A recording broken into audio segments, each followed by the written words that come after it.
Welcome to Addicted to Busy, the podcast specifically for overachieving property managers who are dying for a little more work-life balance in their lives. Each week, we dismantle all the BS that holds us back.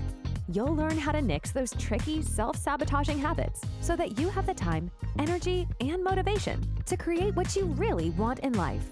If you're looking to shift from overcommitted to overjoyed, this is the podcast for you. Let's do this. Now, your host, 𝐿𝐴𝐻𝐿𝐬. Hey everyone, and welcome back. All right, so did last week's episode get you to reflect on any past breakthroughs? What did you find? If you didn't listen to last week's episode, I'm going to ask you to stop and go back and listen to episode number 49, How You Know You've Had a Breakthrough. As a quick recap, there are a few steps that you will walk through on your way to a breakthrough. Number 1, you will become aware of something that you couldn't see before. Number 2, you will understand it in a new way. And number 3, you will do things differently. And also, there are a few ways that I've defined for myself that signify that I've had a breakthrough.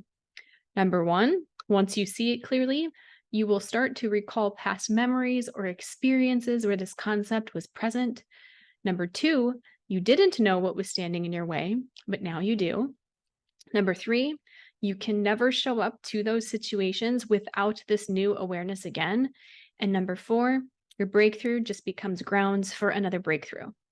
I love this stuff. Last week, I gave the example of what it was like to understand what deflection is versus what it was like to witness deflection happening in the moment. And that was a bit of a personal example of a breakthrough. But breakthroughs can show up in various aspects of your life, from relationships to your health to your mental well-being. There are so many things we've yet to learn and realizations that we have yet to uncover. As it pertains to our roles as property managers, the role of a breakthrough was described beautifully in episode 3 of The Index, which is a podcast produced by the Rice Business School. Eric Dane is an associate professor of management at the Jones Graduate School of Business at Rice University, and he studies epiphanies in the workplace. On the podcast, the hosts explain, and I am quoting here, epiphanies represent a new model of problem solving. All businesses have problems to solve, and all businesses compete with other businesses in that same space. So if you're a business that can foster better problem solving, you have a competitive advantage in the marketplace. So it actually is important to the bottom line. All right, I encourage you to listen to the whole episode. I've linked the episode in the show notes so that you don't even have to go look it up. But I love this.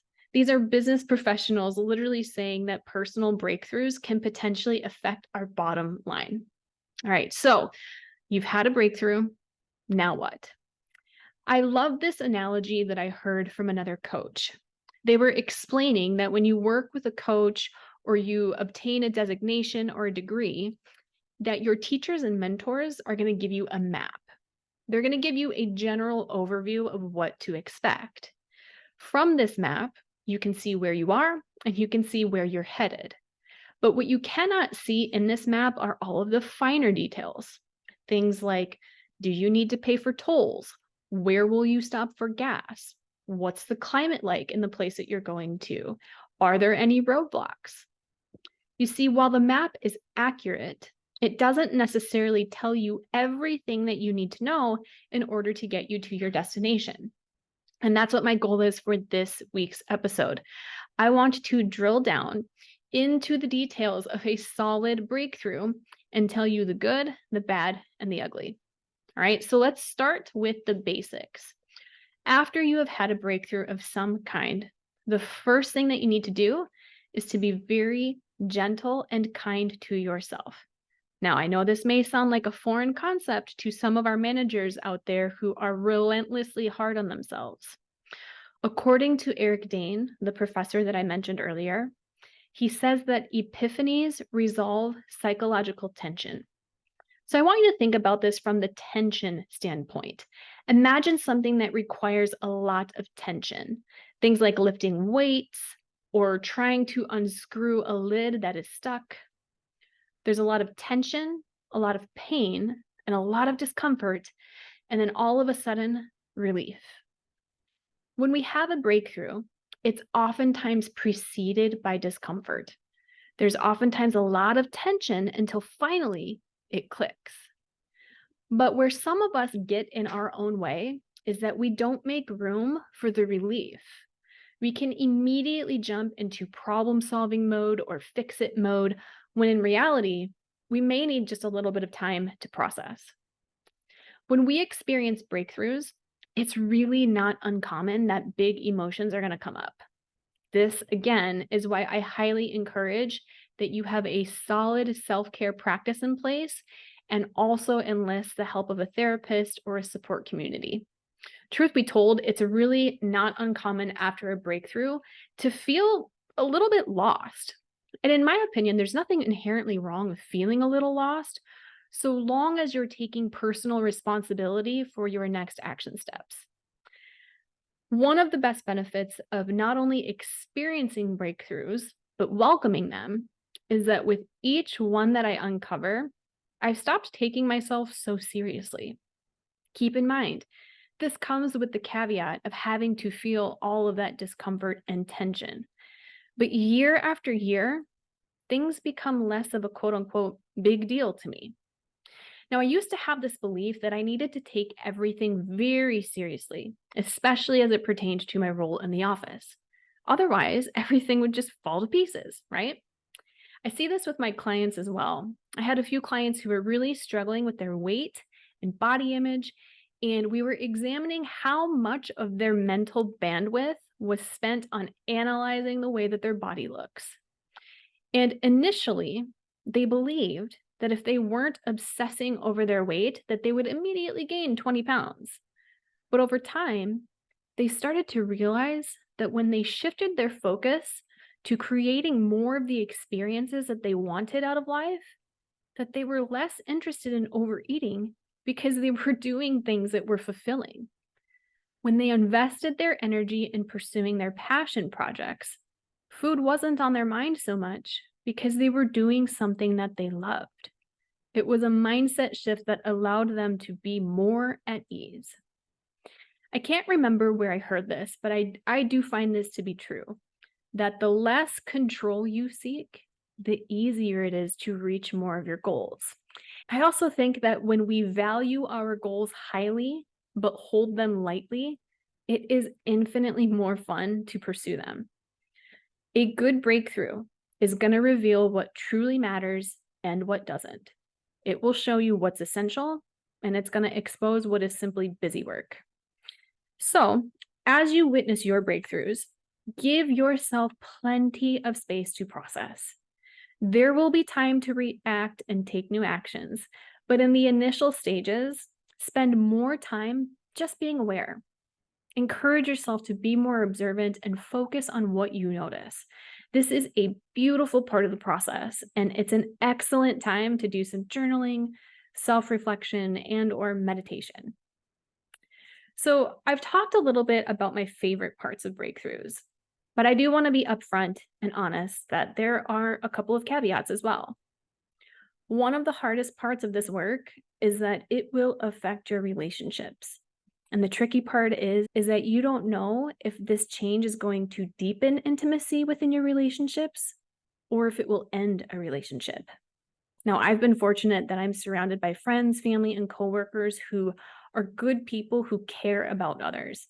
I thank God and the universe for the amazing people that I get to call my loved ones. But I've also worked in toxic work environments, and I've had friendships that were not reciprocal, where I was giving far more than I was receiving. Now, in those situations, I couldn't necessarily see that at the time. And if you remember, not being able to see something is grounds for the start of a breakthrough. For those of you who are experiencing toxic work environments or friendships, these organizations and/or so-called friends are benefiting from you not seeing your worth. When you make changes and when you stand up for yourself, it's not uncommon that those who stood to benefit from your efforts will leave your life. When you have nothing to give them, they might show their true colors.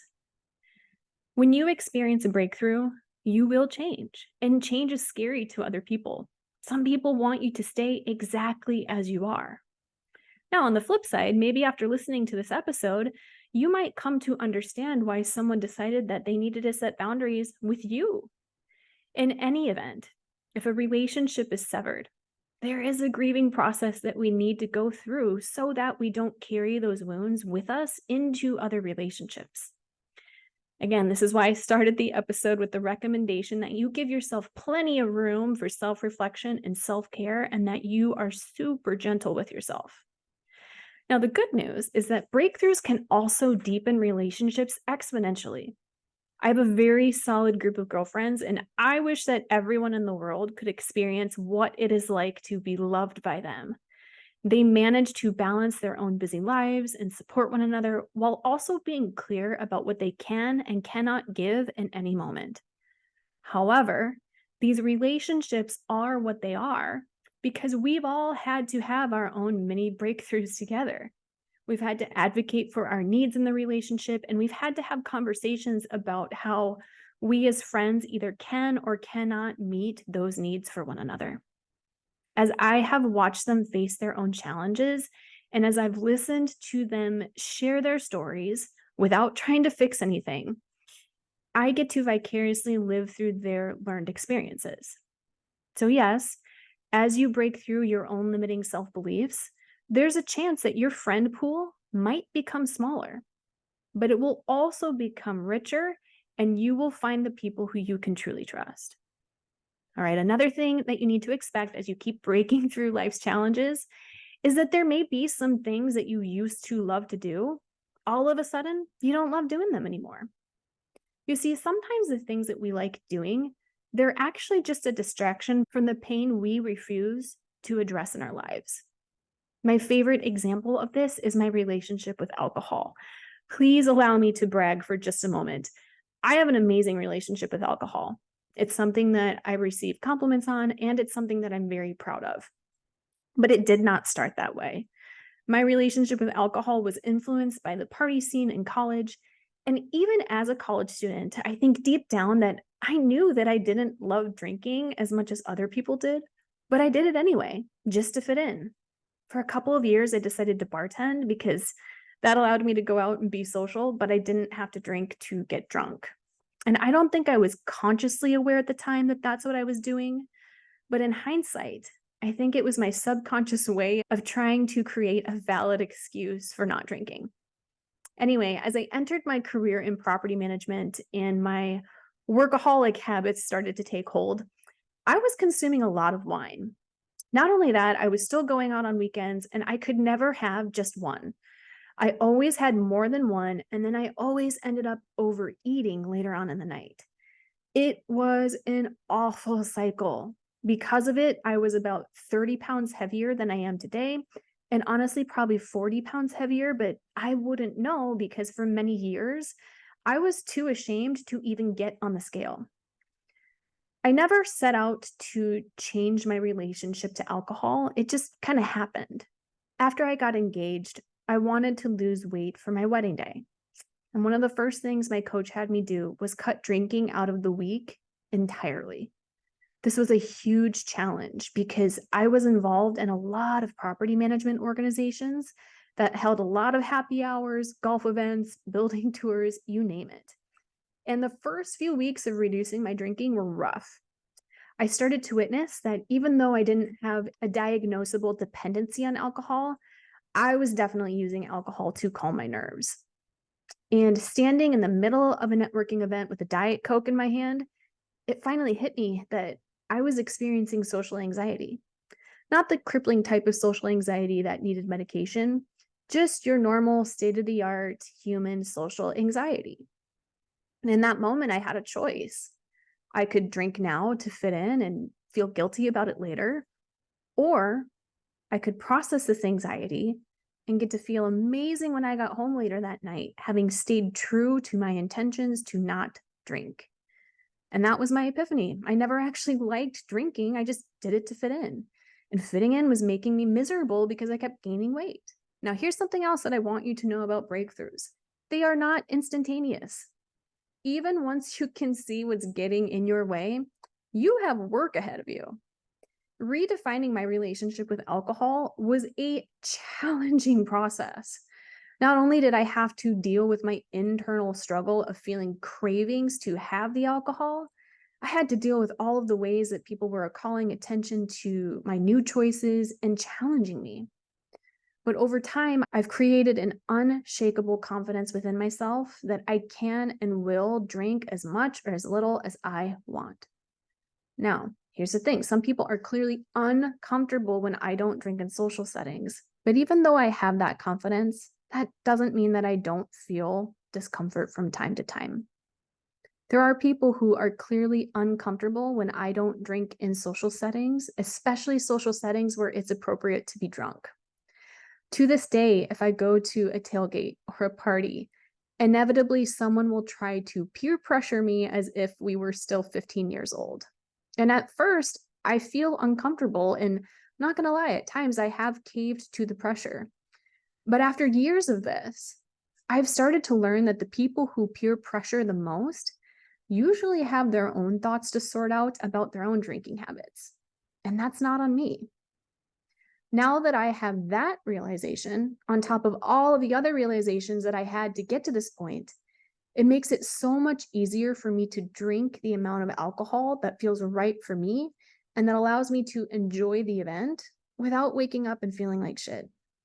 It also allows me to have compassion for that person because I can see that their discomfort says more about their own inner thoughts than it does anything about mine. It reminds me of this quote by Brianna Wiest, and I love her as an author. Please stop what you're doing and go buy every one of her books and essays and guided journals. The quote says, "Anything that is new, even if it is good, will feel uncomfortable until it is also familiar." Our brain works the opposite way, and that whatever is familiar is what we perceive to be good and comfortable, even if those behaviors, habits, or relationships are actually toxic or destructive. That is a quote from her book, The Mountain Is You, which is a book that I send to all of my one-to-one clients. I'll never forget an extremely awkward situation that I had at an industry golf event. This was an event that historically I would throw back a couple. The first year that I really started to redefine my relationship to alcohol, a vendor asked to buy me a drink, and I said, no thanks. And he chided me for my decision. He started saying things like, "What, are you too good to drink now?" And I replied, "No, I just don't feel like drinking." Well, he bought me a drink anyway, and he brought it to me. I said thank you, and I placed the drink on the table behind me. He proceeded to buy me a second drink and a third drink until eventually there were 4 undrank whiskey cokes seated on the table behind me. He tried to shame me by saying how ungrateful I was that someone was buying me a drink and I wouldn't drink it. But the truth was, he was too drunk to see that he wasn't making me look ungrateful. He was making himself look very, very pushy. It was an uncomfortable moment, to say the least. But I can tell you without a doubt, I am no longer the type of person who drinks just because someone else said to. Now, for the record, while I do have a fantastic relationship with alcohol, I'm really trying to replicate this with my relationship to ice cream, and it is not going so well. But again, it's just something to keep working on and exploring. One place I want you to be very conscious of is your own self-talk. As you experience new insights, you might feel some shame or regret because you're starting to see that insight everywhere. It's important not to berate yourself, but rather to support and congratulate yourself for calling yourself out, because that's hard shit. Instead of beratement, what we really want to do is break this down into pieces. We want to start asking questions like, what was I doing? Why was I doing it? What was I hoping to achieve? And how could I achieve this in a healthy way? By asking yourself questions, you set yourself up to make the most of these newfound learnings. Now, the good news is that breakthroughs can also feed a lot of creativity. If you are into art or projects in any way, after a breakthrough is one of the best times to dive into your work and find ways of expressing it. Listen, a breakthrough means nothing if you don't use it to change your life in some way. I'm really excited for the breakthroughs and epiphanies that I'll experience in this next year. Who knows, maybe there's still a couple in 2023 that I've yet to find. Life has become so much more fun because of it. Now, I'll end today's episode with a quote, again from Eric Dane from the Rice Business School, where he says, "Solving a problem is not based on how hard it is or how well trained you are or how much you know about the problem. Think about what's holding you back in life. Where are the tensions? What are you resisting right now if the tension was not in place? Epiphanies take introspection, but they can give you the answers that you need." All right, if you love this episode and you want to experience more breakthroughs, come sign up for our group coaching program. This is exactly what we do inside the calls. Our clients are having new breakthroughs every week, and it is so fun to witness others do this work alongside yourself. If you're interested in getting started, come sign up for a free coaching call. You can sign up at annahaveliana.com, and in the top right-hand corner of the website, click Get Free Coaching. That's ANNAJAV as in vitamin, ELLANA.com. All right, my friends, until next time, I love you. Keep going. Thanks so much for tuning in to this episode of Addicted to Busy. If you're enjoying the show, please feel free to rate, subscribe, and leave a review wherever you listen to your podcasts. This helps others find the show, and we greatly appreciate it. Thanks again for tuning in, and we'll catch you in the next episode.